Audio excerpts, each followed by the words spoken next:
여러분 안녕하십니까? 6월 30일 금요일 뉴스투데이 대전 세종 충남 시작합니다. 어제 하루에만 태안과 서산에는 100mm 안팎의 장맛비가 쏟아지면서 피해가 잇따랐습니다. 비는 오후까지 40mm가 더 내린 뒤 그치겠지만 다음 주 초에도 또다시 장맛비가 예보돼 있어 추가 피해가 우려됩니다. 김성국 기자입니다.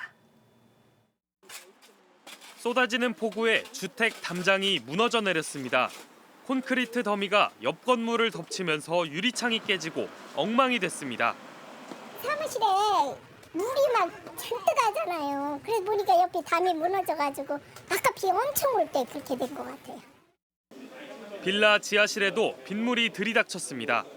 양수기까지 동원해 급한 대로 물을 퍼냅니다. 이만큼 있던 게 갑자기 보니까 이만큼 차 올랐더라고. 한 무릎 정도? 무릎 정도 되죠? 굴다리를 지나던 화물차는 갑자기 불어난 물에 오도 가도 못합니다. 100mm 안팎의 폭우가 쏟아진 서산에선 고립된 차에 있던 2명이 구조됐고 태안에서도 비슷한 사고가 있었지만 다행히 다친 사람은 없었습니다. 대전과 충남에선 나무가 쓰러지고 도로와 주택이 잠기는 등 60여 건의 크고 작은 피해가 잇따랐습니다. 지금까지 내린 비는 태안과 서산이 각각 99.5mm, 92.8mm씩으로 가장 많은데 두 지역 모두 어제 1시간에 60mm가 넘는 비가 쏟아졌습니다. 서산의 경우 6월 시간당 강수량으론 기상 관측을 시작한 이래 두 번째로 많았습니다. 현재 우리 지역에 내려졌던 호우특보는 모두 해제됐고 비는 오후까지 40mm가 더 온 뒤 그치겠습니다. 이 비는 30일 금요일 오후까지 약한 비의 형태로 이어지겠습니다. 토요일 오전부터는 차차 맑아져 주말 동안은 가끔 구름 많은 날씨를 보이며 기온도 차차 오르겠습니다. 대전지방기상청은 다음 주 초에도 또다시 장맛비가 내릴 것으로 예보했고 사나흘 간격으로 많은 양의 비가 이어지면서 충남권에는 산사태 위기경보 주의 단계가 유지되고 있습니다. MBC 뉴스 김성국입니다.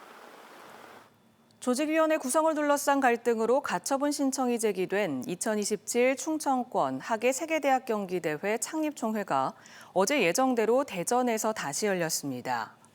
대전지법 제21 민사부는 윤강로 사무총장 내정자가 창립총회 재개최를 막아달라며 충청권 4개 시도지사를 상대로 낸 가처분 신청에 대해 신청 대상이 유치위원회가 아니어서 적법하지 않다는 이유로 각하했습니다.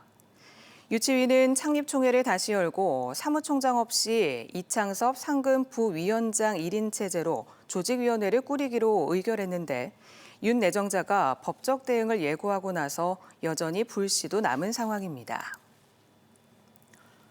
충남 지역 환경시민단체가 도청에서 기자회견을 열고 지난 27일 일본 후쿠시마 원전 오염수 방류 저지 촉구 결의안 채택을 무산시킨 도의회를 규탄했습니다. 이들은 충남이 국내 어업 종사 가구 수가 전국에서 세 번째로 많은 만큼 오염수가 방류되면 어민 생계와 도민 건강이 위협받게 된다며 도의회가 오염수 방류에 대한 반대 입장을 분명히 밝혀야 한다고 주장했습니다.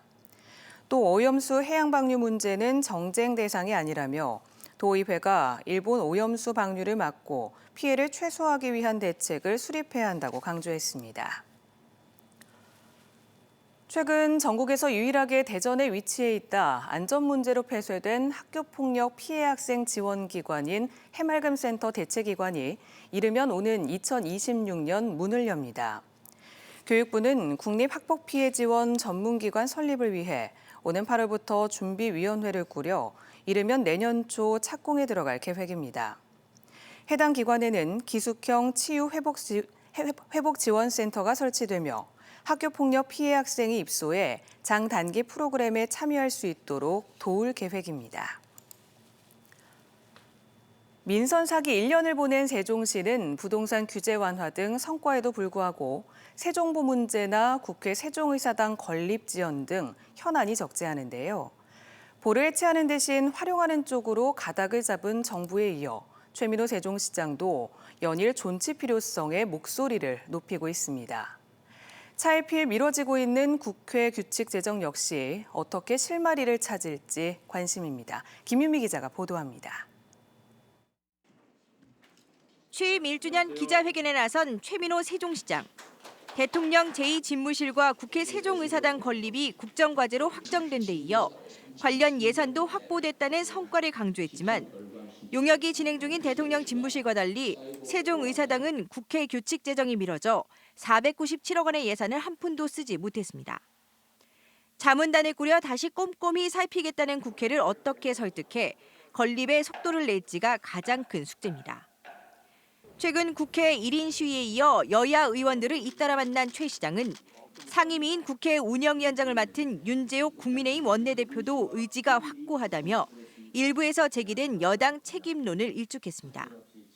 여러 의견을 들어야 될 필요는 있다. 조속히 추진해가는 의지에는 변함이 없고 최선을 다하겠다라는 말씀은 들었습니다.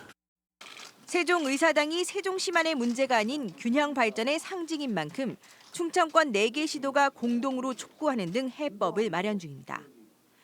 금강에 놓인 세종보의 운명을 놓고는 존치 필요성을 연일 강조하고 있습니다. 원래 물 공급과 친수 공간을 위해 계획됐고 단지 4대강 공사비로 만들어졌을 뿐이라며 지난 정부에서 철거가 권고된 세종보를 활용하는 정부 방침이 합리적이라는 겁니다. 산업단지를 조성하거나 기업을 유치하는 데서 가장 큰 문제가 물 공급 문제입니다. 물을 얼마나 확보하느냐가 그 도시의 사이즈 내지는 성장과 관련된 문제. 여기에는 준비 중인 정원도시 박람회 등 각종 국제 행사의 성공적 개최와 금강의 관광 자원화도 배경으로 깔려 있습니다. 자족도시로의 도약에 필요한 산업기반도 앞으로 과제로 꼽히는데 올해 하반기 지정될 연서면 국가산단에 첨단 업종을 대거 유치한다는 계획입니다. MBC 뉴스 김유미입니다. 최근 대전에서 전세 사기 피해가 잇따르는 가운데 정부의 피해 지원 서비스가 대전에서도 진행됩니다. 국토교통부는 다음 달 3일부터 14일까지 대전과 대구에서도 전세 사기 피해자를 대상으로 법률과 심리, 금융, 주거 지원 상담을 진행할 예정으로 사전 예약을 통해 자택 방문 서비스도 진행합니다. 정부는 지난 4월 인천 미추홀구를 시작으로 서울 강서구, 동탄, 구리, 부산 등에서 찾아가는 전세 피해 상담소를 운영하고 있습니다. 여름방학을 이용해 대전 지역 학교 11곳에서 성면 제거 공사가 예정된 가운데 구성원들이 성면에 노출될 우려가 제기되고 있습니다.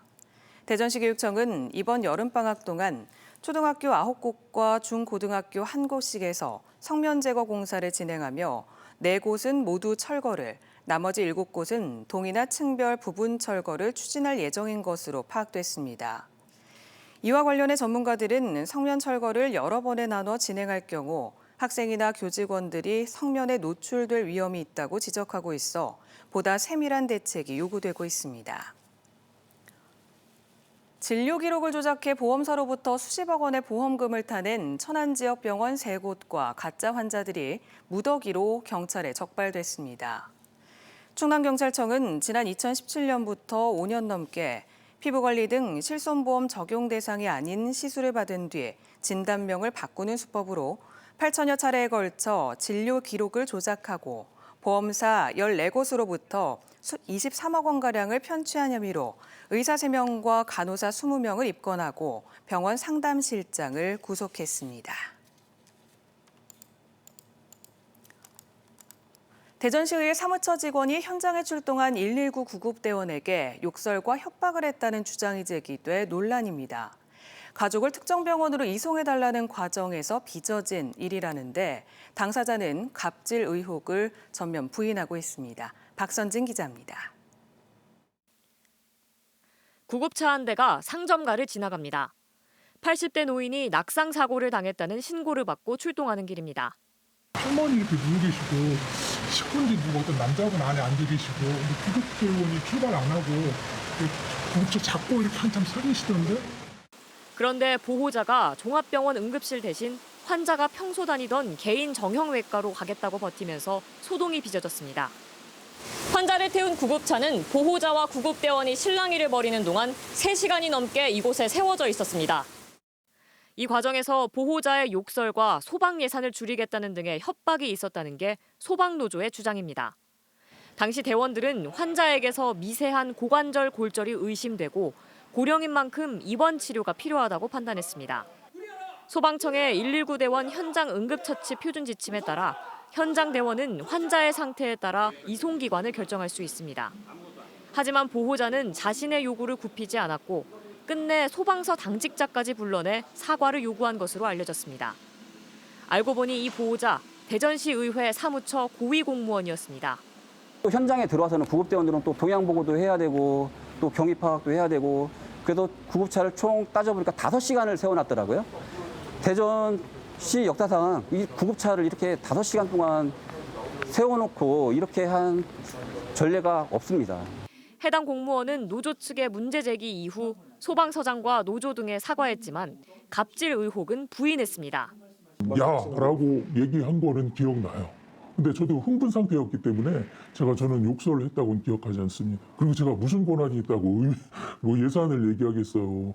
소방노조 측은 현장 대원의 바디캠과 음성 녹취 파일 등 자료를 확보하는 대로 업무방해 등으로 형사고발할 계획입니다. MBC 뉴스 박선진입니다.